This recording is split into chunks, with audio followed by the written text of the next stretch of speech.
ku izina ry'Imana Data Nyirimpuhwe Nyirimbabazi, amahoro n'imigisha by'Imana itanga bibane namwe, kandi namwe mubere umugisha abo muri kumwe, mubere abanyamahoro abo muri kumwe n'abo mwegeranye. Nongeye kubasuhuza rero, ndi umukunzi wanyu n'inshuti yanyu ifatanya namwe kuri Huguka Online TV, ngira ngo mbasabe akantu kamwe mbere yuko dukomeza. Mbasaba ni kuri gukora subscribe, mukore like ku kiganiro, mukore commentaire, mugikunda aho mwumva mwagikunze, kandi biraneme kuba watanga inyunganizi cyangwa ubundi bufasha ubwo aribwo bwose, kugira ngo nibura dukomeze dutere imbere, dukomeze dufashanye, duhugurane, tumenye byinshi kurushaho. Uyu munsi rero mutimbazaniye iki? Mbabwiye ko twavuganye ko tuzaganira kuri byinshi bitandukanye bifite umumaro w'iby'urukundo, iby'imibereho myiza, iby'ubuzima n'ibintu dukwiye gukenera mu buzima bwa buri munsi. Aha ntabwo ari ahantu tuzasanga karabaye, ntabwo ari ahantu tuzasanga byacitse, ni ibintu tuba mu by'ubuzima bwacu bwa buri munsi dukeneye, bifite umumaro. Byacitseho duhura nayo kenshi, ariko saa tuzayisanga kuko rimwe na rimwe byacitse nta n'ikintu itumarira, rimwe na rimwe byinshi bituma duhurura ntago ariko bitugirira umumaro. Rero hano tuzashaka, tuzahasanga, tuzahahurira kugira ngo duhugurane ku mibereho myiza yacu, ku mibanire yacu myiza, ku rukundo, ku buzima no ku miterere. Uyu munsi rero tugiye kuganira ku kijyanye n'ukwezi kw'abadamu cyangwa ukwezi kw'abakobwa. Uburibwe buzamo,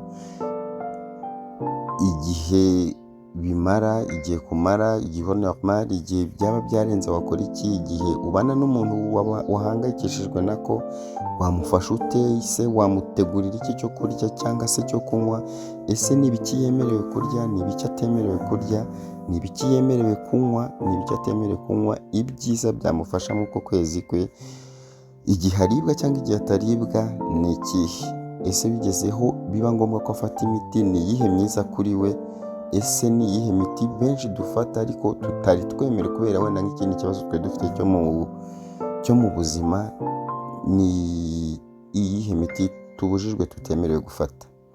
Rero muri rusange nibyo tugiye kurebera hamwe. Wowe musore wumva ko bitakureba, nawe birakureba, kuko girlfriend wawe cyangwa we mugabo wumva ko bitakureba, umugore wawe ashobora kuba agira ibi bihe bidasanzwe bikamubabaza, yarangiza agakenera ko wakabaye umwitaho, wakabaye muba hafi, ariko ntuzi icyo wakora. Nibyo tugiye kuganiraho rero mu minota mike cyane. Turagerageza tubinyuremo, turebe iby'ingenzi, turebe ko twakungurana ibitekerezo, twagira uko dufashanya. Icya mbere ni ukwezi kw'abadamu. Ni iki? Ni iminsi runaka igera uwari umwana w'umukobwa agatangira kugera igihe atangiye kubona imihango ye, agatangira, bamwe bakavuga atangira kubona amaraso, ibintu ataramenyereye. Rero iyo atabyize mu ishuri cyangwa utabimuhuguyeho, aba yumva ari ikintu gikomeye cyane, gitunguranye, gitesheje umutwe. Ariko iyo wamubwiye ko ibyo bibaho, bishoboka, yabibwiwe na mwarimu ku ishuri, yabibwiwe na muganga se cyangwa mukuru we cyangwa mama we cyangwa undi mubyeyi uwo ari we wese wamugire ku nama y'ubuzima, arayimugira, kuko umwana aba agomba gukura hari ibyo agomba kwirinda. Kuko inshuro ya mbere ashobora gukora akina ibyo benshi bavuga ngo ni ugukina iby'abana, ugasanga asamye mu buryo butunguranye, afite imyaka 12, 11, 13, cyangwa se itagejeje ku myaka yagakwiriye kubasamiraho. Simpamya ko hari imyaka umuntu yagakwiye kubasamiraho, ariko nibura iyo utagejeje ku myaka y'igikuriro cyangwa y'imikurire, kumwe umuntu avuga ngo ni mukuru ageze imyaka 18, n'amategeko ubwayo ashobora kugukurikirana, cyangwa se ugahura n'ingaruka nawe ubwawe zitandukanye. Rero icyo gihe iyo kigeze, abantu babaho ubuzima butandukanye. Hari abaribwa cyane, hari abaribwa gake, hari abamara iminsi mike 3, 4 bakayivamo, hari abamara 5, 6, 7, 8 bakayivamo, hari abarenza 8 bakageza kuri 30, 25, 20, bakagenda bamanuka kugeza ku gihe kiri normal. Ariko ubundi igihe cyiza utakabije, utanarengereye, ni uguhera nibura ho nyuma y'iminsi 4, hagati y'iminsi 4 n'8. Ubundi iyo birengeje nibura iminsi 7, iminsi 8, uba utangiye kugira ikindi kibazo rimwe na rimwe ariho bamwe bakoresha imiti itandukanye, abandi bakajya kwa muganga, abandi bagatangira kugisha inama bahangayitse, ariko icyiza ni uko wakegera dogiteri ubyemerewe ubizi neza akagufasha akakugira inama cyangwa se mukareba ikindi kintu mwakora. Mbere ya byose turabanza mbere yo kureba ni igihe miti wafata igihe byabaye worse cyangwa igihe byadengereye byakabije. Turabanza turebe mu buzima busanzwe ubundi ukwiye kwiyitaho gute wowe ubwawe. Igihe ugeze mu gihe ese ni ukuryama igihe kinini, ni ukugira gute? Oya, tugiye kureba rero icyo twakora, niba ari uko kuryama kuko kuruka nabyo ni ngombwa. Ese wakora iki kugira ngo nibura igihe bikabije ube wabasha kwiyitaho? Icya mbere, igihe uramutse uri wenyine udafite umuntu kwitaho, ikintu cya mbere ni ugukora stretching, ugakora ubugororangingo, ugakora utuntu tw'udusiporo, ukagorora umubiri kugira ngo nibura ubwo buribwe ugiye gucamo cyangwa ibyo bihe ugiye gucamo, kuko hari n'ababicamo batariwe, kugira ngo nibura ukomeze ube wowe, ukomeze umere neza. Rero ibyo bigufasha iki? Bigufasha ko nibura umubiri wawe ugumana imbaraga, ukaguma umeze neza, kandi n'uburyo ayo maraso ya rya gi ryakuze ari gusohoka, agasohoka bitakubangamiye, ukumva nta n'ikibazo kinini, nta n'ibihe bidasanzwe ufite. Ibyo bikurinda, bituma relaxing. Ikindi cya kabiri, ukora massage. Ukora akamassage karagufasha, cyangwa ufite ukagukorera, biba byiza kurusha ukagukorera akamassage, nako karagufasha kurelaxinga, ukumva utuje, umutima ukajya hamwe, umubiri ukaringanira, ubundi warangiza ukaguma mu bihe byawe bisanzwe, ku buryo abantu babona yuko nawe ubwo ukumva yuko ukunzwe, utari ikitabwa, utari umuntu ukwiye kugera kutagira icyo yafashwa yakorerwa. Rero we musore cyangwa we mupapa ufite umugore uri muri kiriya gihe, mufashe gukora akamassage, mufashe kumuganiriza, umubwire neza, umuhe icyo agusabye, kuko hari imirimo imwe n'imwe aba yacitse intege, hari imirimo imwe n'imwe ikomeye atashobora. Umwiteho nibura yumve yuko afite umuntu umuri iruhande, yumve ko afite umuntu umufasha umwitayeho, narangiza umwiteho, abakeneye kumuhobera, umuhe udukisses, umufate neza, ariko natwo duto kugira ngo tutamujyana mu bindi bitekerezo. Narangiza nawe azagushimira, azaba yumva uri umuntu umukunze, umuntu umwitayeho, maze mukomeze mugubwe neza. Icya kabiri ni ibyo ukwiye kumutegurira byo kurya n'ibyo kunywa. Ese ikintu cya mbere ni iki abujijwe? Ni iki abujijwe kurya, ni iki atemerewe kurya? Ni iki yemerewe kurya, ni iki yemerewe kunywa? Nibyo tugiye kurebera hamwe rero mu ncamake. Ntabwo byose twabicamo ngo tubirebe, ni isomo ryaba rirerire, ni isomo ryafata nk'isaha irenga, nabwo ntiturirangize, amasaha 2 ntiturirangize, ariko turagerageza mu minota mike, kuko muba mufite ibintu byinshi byo kwitaho n'akazi kenshi ko gukora, kugira ngo nibura unakore hari ikintu umenye ku buzima, ikintu gito wongeyeho, cyangwa se wibutse ibyo wari usanzwe uzi, n'ukwibukiranya, kuko byinshi turabizi, ko bamwe mubiziho mubiciyemo igihe kinini, ariko imiterere y'ubuzima ni ngombwa guhora twibukiranya, tukareba ibifite umumaro. Ikindi twari tuvuzeho gato ku kintu wakuri massage, hari agafoto murimo mubona muri video, hariya munsi y'ikirenge hari kariya gapoint k'umutuku, ni uhakorera akamassage ukahibandaho, bituma imitsi yawe n'umubiri bigenda bikugarura muri eta iri normal, ku buryo umera neza. Uko uhamasa hagati y'iminota 2 n'3, urahamasa neza, uko ugenda relaxinga mu bwonko, umubiri wawe na bwa buribwe. Kenshi abantu bakunda kwifata kunda ku gifu, bwa buribwe bugenda bugashira, ku buryo ushobora no kuzisanga none utakijya mu buribwe ukundi. Tugiye gutangirana n'ibyo umuntu atemerewe kunywa, kandi benshi bakunda gukoresha nk'aho ari umuti ubafasha kandi ari umuti ahubwo ubatera ibindi bibazo binini bigatuma bitamera neza. Abantu benshi bakunda kunywa ibinyobwa biri carbonated cyangwa se birimo kafeyine. Ibyo binyobwa byombi uko ari bibiri, rimwe na rimwe benshi bazi coca cyangwa coca-cola. Ntabwo ari byiza kunywa ibinyobwa birimo carbonate nyinshi cyangwa birimo kafeyine nyinshi, kuko bituma biba birimo isukari nyinshi, bituma ugira uburibwe butandukanye cyangwa ukaba wava kurushaho. Byagutera ko iminsi yawe yo kuba waguma mu icyo kibada, benshi niyo terme bakoresha, reka dukoresha iyo terme kuko niyo imenyerewe na benshi, bituma ikibada cyawe kiba kibi kurushaho, ukaba wava cyane cyangwa ukaba waribwa igihe kinini, cyangwa bikaba ari ibihe bizajya bihoraho, ukumva ko nutabona ibyo binyobwa runaka birakwadikta, ukumva urabikeneye kandi ntacyo biri bugufashe. Rero ni byiza ko tureka ibintu biri carbonated, tukareka n'ibintu birimo kafeyine. Ibyo bintu ntabwo ari byiza cyane. Ikindi cya kabiri, alcohol nayo ntabwo ari nziza mu gihe uri muri kuriya kwezi kwawe. Ku basanzwe bakoresha ibinyobwa birimo alcohol, uba ugomba kuyihagarika kugira ngo ubanze urangize kiriya gihe cyawe, kuko iyo uyikoresheje urumva ugira umuvuduko mwinshi w'amaraso, amaraso akihuta, bikaba byagutera ibindi bibazo byinshi bitandukanye. Ibyo rero ni bimwe mu binyobwa bitatu umuntu akwiye kugendera kure, akwiye kudakoresha mu gihe ari mu kwezi kwe,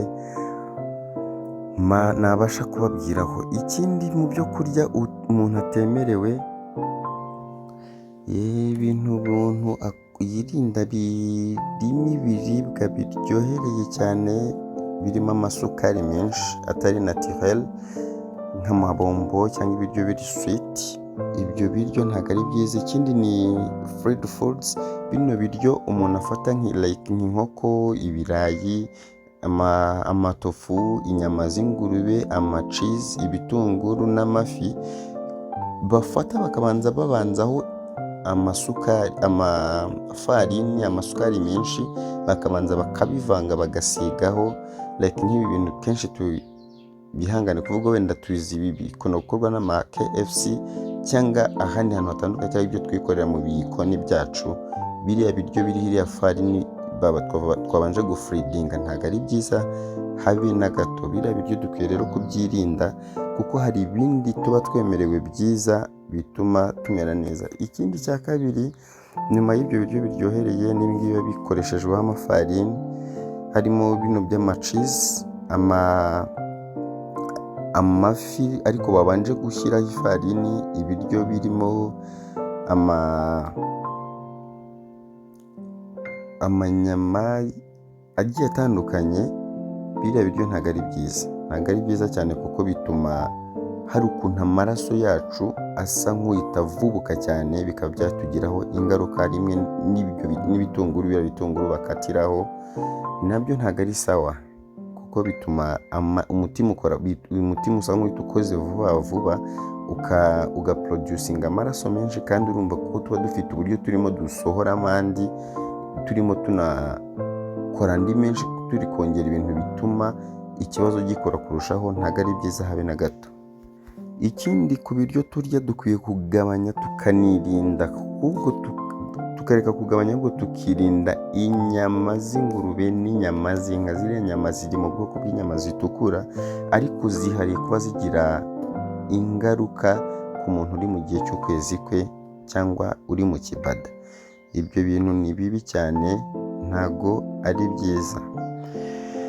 Rero ibintu umuntu akwiye kunywa ari mu icyo gihe cye, harimo, reka dore ku mbuto, harimo watermelon, pineapple cyangwa inanasi, jus yayo, umuneke. Uwo nawo ni sawa cyane, ituma umuntu agarura ubuyanja, akagarura ubugingo, akongera akamera neza, kuko umuneke wo by'umwihariko ubamo magnesium nyinshi, kandi n'ibindi byose biba birimo magnesium, harimo ama food supplement harimo magnesium, bituma umubiri wacu wongera kumera neza, tukaba bazima cyane cyane by'umwihariko rero ku muntu uri mu kibada we aba akeneye umuneke cyane, akeneye watermelon kuko watermelon igiramo amazi n'isukari naturelle kimwe na pineapple, bituma uriya muntu urariya yumva afashijwe, yumva atuje ameze neza. Ikindi nuko amata, abantu benshi bajya bibaza ku mata, umuntu yari yambaje ngo ese umuntu uri mu mihango yemerewe kunywa amata? Igisubizo ni yego, kuko amata n'ibiyakozemo ni byiza cyane ku muntu uri mu mihango, kuko amata abamo calcium nyinshi, kandi niyo muganga gusabye gukoresha food supplement cyangwa bakwandikiye food supplement iyo uri mu mihango, bagutegeka ko izindi food supplement harimo zimuhagarika, ariko izirimo calcium urazikomeza kuko ni nziza ku mubiri wawe.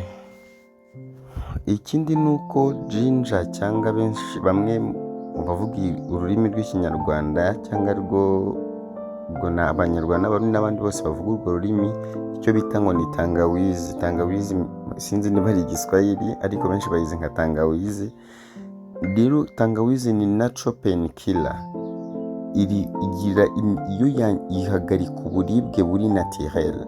Rero yo iri naturel mu guhagarika uburibwe, harimo na dark chocolate, nayo iri sweet ariko ni nziza.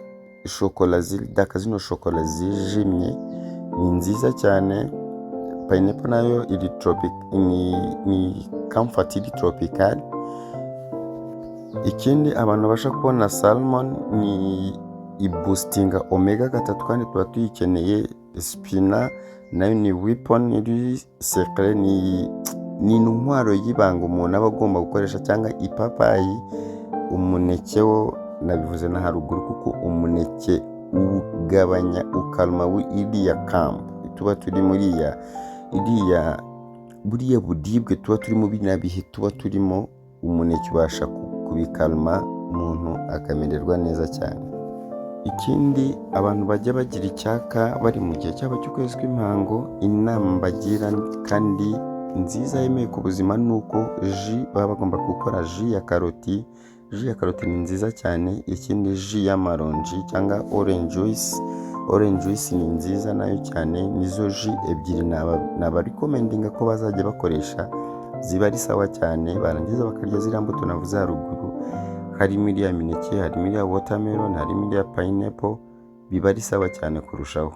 Ubwo izo ni zimwe mu mbuto nagiye mbarebera. Ubundi wagira ikibazo yambaza ngo ese izi mbuto njya nkoresha cyangwa nabona hafi mu buryo bwanjye, ubwo navuze imbuto ziboneka ahantu henshi hatandukanye, kandi ziri affordable, zidahenze, zidafite ibiciro biri hejuru, nazo ni nziza cyane. Ikindi, mbere y'uko turi bukomeze tujya ku miti umuntu akwiye gukoresha igihe byabaye ibibazo, wakozaga siporo kandi wastretchinze biranze, massage byanze, wakoresha ziriya mbuto byanze, ariko benshi bahita biruka bakoresha imiti irimo ama produits chimiques cyangwa chemical products, kandi atari biza cyane. Rero wowe banza ukora ga stretching, ubanza ukora ka massage, nurangiza ukoresha imbuto, ukoreshe ziriya ji, nurangiza unywa amazi. Amazi ntago afasha, ariko nibura umubiri wawe ugumana ubuheheri. Ariko iyo wakoresheje ziriya mbuto ukoresha amazi make, kuko n'ubundi ibyo usanga mu mazi wabibonye mu mbuto, kandi za mbuto zirimo n'amazi.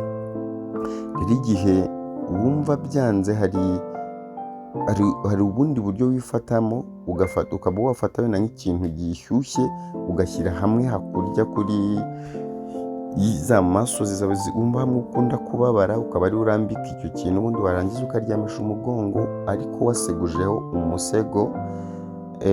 Birafasha kuryamisha umugongo, ibitugu ku musego, nyine ugasa nk'udacuramye, ugasa nk'uryamye, usa nk'uwegutse. Birafasha cyane. Cyangwa ugakoresha paddle hit, nabyo ni sawa cyane, birafasha. Rero dukomeje n'abantu wenda bagezaho ikibazo kiba kinini, bikaba ngombwa ko bakenera imiti. Hari imiti n'abarekomendinga yakabaye 3 cyangwa 2. Harimo abakunda gukoresha ibuprofen na paracetamol, niyo myinshi ikunda gukoreshwa n'abantu basanzwe, n'abandi bantu bagiye batandukanye niyo miti bahita bakurikomendinga mu buryo bworoshye, kuko ikibazo kiba kitaraba kinini cyane, kuko ibuprofen na paracetamol ibamo painkiller, ni ibinini biri painkiller ukuntu, ariko abenshi bakoresha ibuprofen.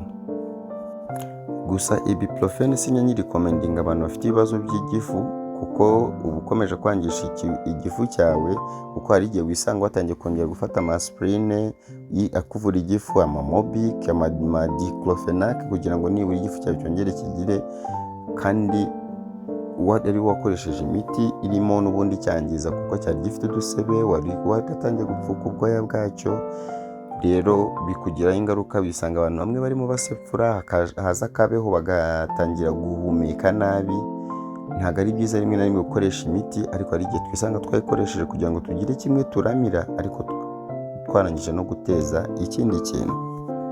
Ikindi, iyo utari bufatiye ibindi ibuprofen utari bibone, cyangwa iyo paracetamol, hari na proxen sodium nayo ukoresha ikagufasha, cyangwa nababwira ruguru ko ushobora no gukoresha heating pad, may also help, nayo ishobora kugufasha.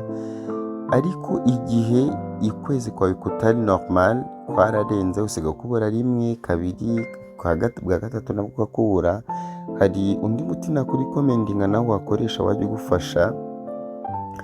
Ni umuti bita ngo norethindrone cyangwa norethindrone. Nawo uwo muti ni mwiza kuko wongera kugusubiza mu bihe byawe byiza. Mbivuze nihuta ngo norethindrone ni NORETHINDRONE.